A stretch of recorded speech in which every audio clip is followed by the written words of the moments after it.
তো ইনায়েতুল্লাহ আব্বাসীর ছত্রছায়ায় থাকোস আর তুই ডাক্তার ইউনূসের ছত্রছায়ায় থাকোস, যদি কমসে কম তুই আমার সামনে কোনোদিন পড়োস, তোর গালের 3 নম্বর ইফতারে ঈদে মিলাদুন নবীকে তিনি বেদাত বলেছেন, মন গড়া নয়। এটা নবীর শিক্ষা দেওয়া ঈদের বিপরীত হওয়ার কারণে। এই কারণে এক সাফাবাজ জাতীয় মসজিদের সম্মানিত খতিব সাহেবকে নিয়ে যে আজে বাজে গালমন্দ করেছে, যে করছে সে হয়ে গেছে বেঈমান, তার বউ হয়ে গেছে তালাক। এগুলো ফতোয়া দিয়ে সমাধান হবে না। দুই কানে দুইটা লাগায় দেন, আস্তে করে মানুষের মতো মানুষ হয়ে যাবে। আর কোন আলেমের সামনে বেয়াদবিও জবান থেকে বের হবে না। রেজাউল করিম আবরার, ফয়জুল করিম চরমনাই, আলী হাসান উসামা, মুস্তাকুন নবী, হাসান জামিল, শামসুদ্দোহা আশরাফি, নুরুল ইসলাম অলিপুরি, মিজানুর রহমান সাইদ, মুফতি দেলোয়ার এবং মুফতি আব্দুল মালিক। উল্লেখযোগ্য এসব ঠাকুর ও বিচিদের উদ্দেশ্যে আমার প্রশ্নগুলো থাকবে। থাপড়ায় কানমান ফাড়ায়ালামু। কোরআন সুন্নাহ থেকে দলিল দিতে হবে।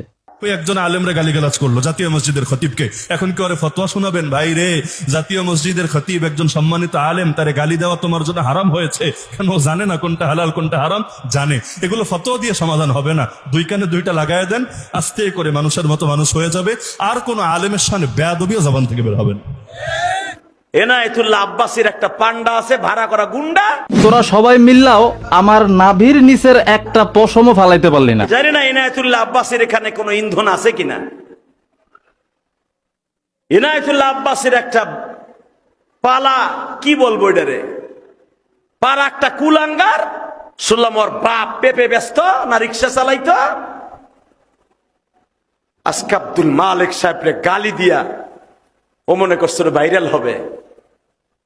তো ইনায়েতুল্লাহ আব্বাসীর ছত্রছায়ায় থাকোস আর তুই ডাক্তার ইউনূসের ছত্রছায়ায় থাকোস, যদি কমসে কম তুই আমার সামনে কোনোদিন পড়োস, তোর গালের আব্দুল মালিক সাহেব আরো কয়েকজন আছে, 2-4 জন বাংলাদেশে। এদের চেয়ে বড় কোনো আলিম বর্তমান বাংলাদেশে নাই।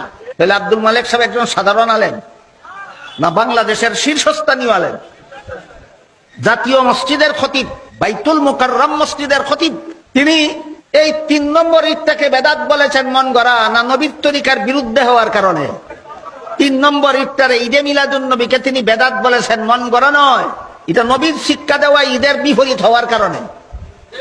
এই কারণে এক সাফাবাজ, ফতোয়াবাজ, ফেতনাবাজ বলে কোনটা সুন্নত কোনটা বেদাত আপনি ফতোয়া দেবেন না কেন? তোর বাপের গার ভাঙ্গেনি জাতীয় মসজিদের মুফতি ফতোয়া দিলে। জাতীয় মসজিদের মুফতি যেহেতু, জাতীয় মসজিদের খতিব যেহেতু, এই জন্য তার দায়িত্ব জাতিকে সুন্নত এবং বেদাত শিক্ষা দেওয়া। রবিউল আউয়ালের মিলাদ নিয়া, ঈদ নিয়া কি বলেছেন এটা নিয়া আউযুবিল্লাহ বলতে গেলে পড়তে পারে না। এ সমস্ত কিছু টুপিওয়ালা এত অশ্রাব্য ভাষায় কথা বলেছেন। তাও এই সময়, যে সময় ওলামায়ে কেরাম এক হওয়ার জন্য সবাই কাঁদতেছে, সেই সময় আল্লাহ সবাইকে হেদায়েত দান করুন। আর কিতাবটা হলো তাজকিরাতুন নুমান। এই তাজকিরাতুন নুমান কিতাবের মধ্যে ইমামে আবু হানিফার একটা ঘটনা উল্লেখ করছেন। ইমামে আবু হানিফা সাথীদেরকে নিয়ে আসরের পরে বৈশা মাসলা মাসাইল নিয়ে আলোচনা করছিলেন। এমন সময় পাশে ছোট ছোট বাচ্চারা কিছু খেলাধুলা করছিল, বল আইসা গেছে একেবারে ইমামে আবু হানিফার কাছে। তো অন্য ছোট বাচ্চারা ওখান থেকে ডরে ভয়ে বলটি আনতে সাহস পাচ্ছে না। এক বাচ্চা নিজের সাহসিকতার পরিচয় দিয়ে দেখ আমি কিভাবে আনি। ইমাম আবু হানিফার শরীর গেসায় গিয়ে বলটা নিয়ে যাচ্ছে। আবু হানিফা তাকাই রয়েছে এইভাবে, এবং বলটা নেওয়ার পরে আবু হানিফা বলেন এই ছেলেটা জারোর সন্তান। তত্ত্ব নিয়ে দেখা গেছে জারোর সন্তান সে। তো মাসুক সাহেব, সে অবৈধ সন্তান যদি না হতো, ভদ্র সন্তান, বৈধ সন্তান যদি হতো, একজন শীর্ষস্থানীয় একজন আলেম, যার হাজার হাজার ছাত্র রয়েছে, বিজ্ঞ ছাত্র যারা, এবং জাতীয় মসজিদের সম্মানিত খতিব, তাকে বাইট্টা বুইট্টা, এরপরে ফকিন্নির বাচ্চা, নোংরা আজে বাজে কথা বলতে পারতো না। তো এই আবু হানিফার ঘটনার দ্বারা বুঝে আসে এই মাসুকের রক্তের মধ্যে কিছু সমস্যা আছে। যাকে নিয়ে মন্তব্য করেছ তুমি যাকে নিয়ে মন্তব্য করেছ, নতুন করে কইলমারা ফইরা বউটা একটু দৌড়াই লাইবা। কারণ বারিকায়ে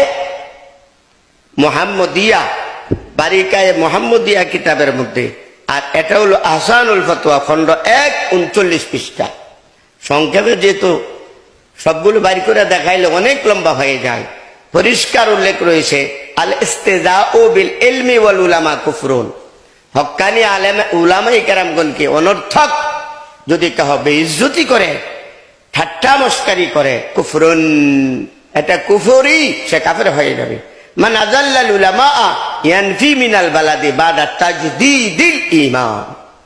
কেউ যদি উলামায়ে কেরামগণকে অসম্মানিত করে, উলামায়ে কেরামগণকে খামাখা বেইজ্জতি করে, তাকে শহর থেকে কি করতে হবে? বিতাড়িত করে দিতে হবে।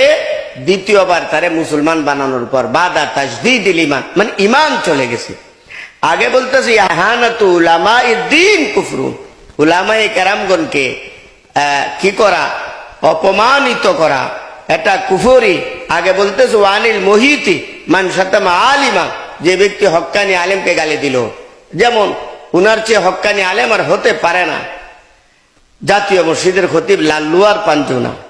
এই লাল্লু পাঞ্জু বক্তারা যারা আছে, যারা কিতাবের এলেম নাই, কিচ্ছু নেই, এরা কিভাবে তুলনা করবে কে হক্কানি বড় আলেম, কে বড় আলেম না?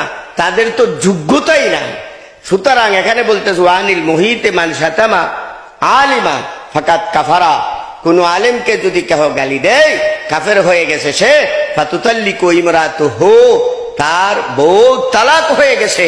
বারিকায়ে মাহমুদিয়া 3য় খণ্ডে এই কথাগুলো সব রয়েছে, এবং আহসানুল ফতোয়া 1ম খণ্ড 39 পৃষ্ঠায় রয়েছে।